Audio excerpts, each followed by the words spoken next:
Realmente, esse cara é um vagabundo. Além de ser vagabundo, ele é mentiroso e burro. Eu espero que tu estejas ouvindo em algum momento isso, ô tal de 38, tá? Eu nunca vi tanta burrice e, ao mesmo tempo, tanta má fé em um comentário. Mas ele se apresenta como alguém que tem duas faculdades. Ele é formado em engenharia e formado em direito. É uma vergonha para as universidades nesse país. Vamos lá com calma, tá? Ele diz que a lei da abolição da escravatura, 13 de maio de 1888, foi uma lei que revogou uma propriedade, no caso, os seres humanos, tá? Escravizados, e que não precisava fazer isso porque a escravidão já ia acabar ao natural.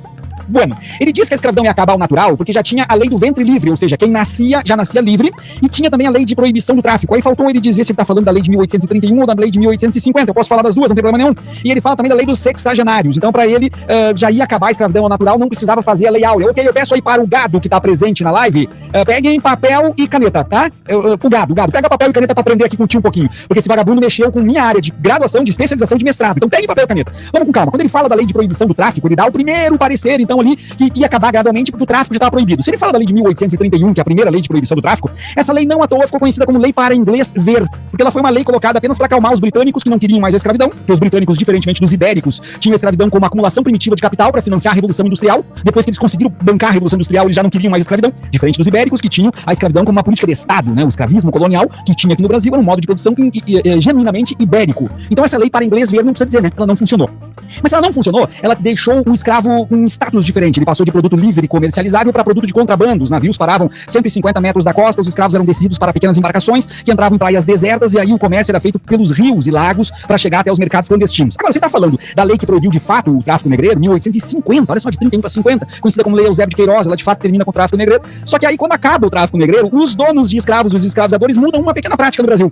Até a Lei Eusébio de Queiroz, existiam senzalas para negros e senzalas para negras. Quando, com a Lei Eusébio de Queiroz, foi proibido o tráfico negreiro, eles tiraram a parede do meio e autorizaram negros e negras escravizados a praticarem sexo. Por quê? Como não podia mais comprar escravo de fora porque estava proibido o tráfico, então que se fizesse a produção interna. Agora era para engravidar à vontade, para gerar um monte de escravizados. Ou seja, as leis de proibição do tráfico, caro vagabundo 38, de maneira alguma mexeram na escravização e não fizeram com que a abolição chegasse de forma gradual. Mas aí ele fala na lei do ventre livre. Assim, daí, evidentemente, né? Evidentemente, a lei do ventre livre, o escravo nascia livre a partir daquele momento, em 1871, então aí sim, estava acabando gradualmente. Não estaria. Porque o senhor vagabundo 38 deve ter lido apenas o primeiro parágrafo da lei, que é o que por muito tempo esteve nos livros didáticos. O primeiro parágrafo, vamos lembrar de cabeça, toda criança negra nascida a partir deste dia, desta lei, nasce livre. Oh, lei do ventre livre. Então não precisava da abolição da escravatura mesmo, porque ia nascer todo mundo livre, os outros iam morrer, acabar a escravização. Vamos para o segundo parágrafo da lei?